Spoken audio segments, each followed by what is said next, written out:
The tornado siren screamed through the neighborhood, slicing the evening air like a warning from the heavens. I sprinted toward my underground storm shelter, clutching my daughter's emergency asthma kit, my pulse racing faster than the wind hammering the fence behind me. My wife and daughter were on their way, taking the long route to avoid flying debris. I flung open the reinforced hatch, expecting the cool, quiet safety of my bunker. Instead, I froze. There, sprawled on my emergency cot, was Linda, the HOA's self-crowned dictator, munching a half-eaten protein bar and scrolling her phone like she was lounging at a resort. "Oh, you're here," she chirped, not a hint of guilt in her voice. The red emergency lights flickered on, and a silent panic alarm pinged the sheriff's office. Linda had no idea she'd just broken into the most secure storm shelter in 3 counties, and I was about to savor every second of her unraveling. Linda had been my nemesis since I broke ground on this shelter. She called it an eyesore, a violation of the HOA's precious aesthetic code, even claiming it threatened the neighborhood's mental harmony. Never mind that I had a zoning commission waiver. Never mind that my backyard edged into a sliver of unincorporated land where her HOA rules didn't apply. Linda waged war. She'd stalk my fence with a clipboard, fire off passive-aggressive emails, and once called code enforcement over the offensive green of my ventilation hatch. Now, here she was, Yinin vy Ted, in the very shelter she'd tried to ban, as a tornado bore down on us. I didn't speak at first. I just stared as the shelter's security system hummed to life. The lights dimmed to a pulsing red, and Linda glanced up, frowning. "What's that?" she asked, crumbs on her chin. I gave her a slow, satisfying smile, the kind you save for when fate delivers justice. "That's the automated lockdown," I said. "You triggered the intrusion protocol." Her eyes widened. "Intrusion?" I pointed to the black camera dome in the ceiling. "It's recording. The silent alarm just told the sheriff you're here without permission." Her face paled faster than the dropping barometer outside. "This is a community asset," she squeaked. "It's public domain in an emergency." I laughed. "Funny, considering you voted to condemn this place at every HOA meeting." Linda shot up, pacing like a trapped animal, muttering about entrapment. "You set me up," she snapped, while VYing the protein bar wrapper. "This is expired. A health hazard." I shrugged. "It's 5 days past date, vacuum sealed. You'll live unless you sue me for granola-induced trauma." A low rumble from above stopped us both cold. The storm was closing in. My family was still out there, and I was stuck with Linda's nervous energy bouncing off the concrete walls. She critiqued everything: the insulation, the medical kits, even the lack of lavender-scented wipes. "This lighting's too red," she whined. "It's not comforting." I bit back a groan. "It's emergency lighting, Linda. Saves power, preserves night VY shown. This is a bunker, not a yoga retreat." The wind roared louder, rattling the hatch. Linda's bravado cracked. "Is there oxygen down here? What about carbon filters? I'm not suffocating next to canned beans." I flipped on the external monitor, showing the solar-powered ventilation system. "We're fine. Those beans could feed a family for a month, something you'd know if you hadn't fought to shut this down." Dust trickled from a corner, not from the shelter, but from a landscaping flaw Linda once tried to find me over. The irony hung thick. When the tornado passed, silence settled like a heavy fog. I opened the hatch, letting in humid, post-storm air.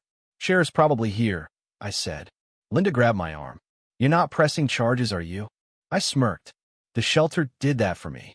Outside, the street was a war zone, fences down, trees snapped, lawn chairs scattered like confetti. A patrol car waited by my mailbox, lights spinning lazily.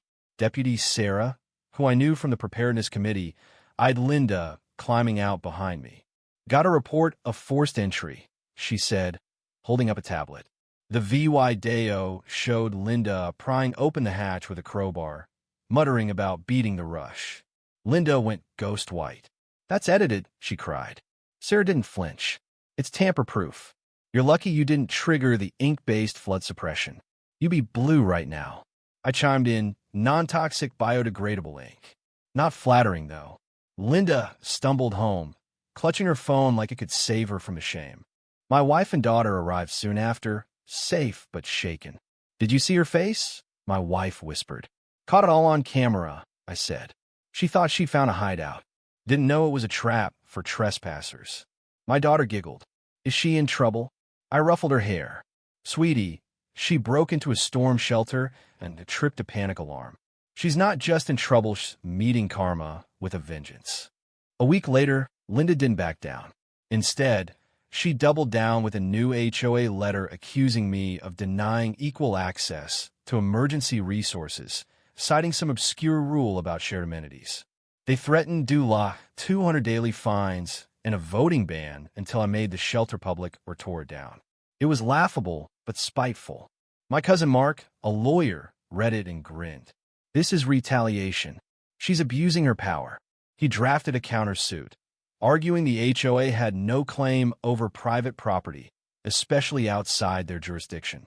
He also sent a cease and desist to Linda, copying every board member. Then city officials showed UP emergency planning and public works. The sheriff's footage of Linda's break-in had gone viral in training circles as a case study in preparedness.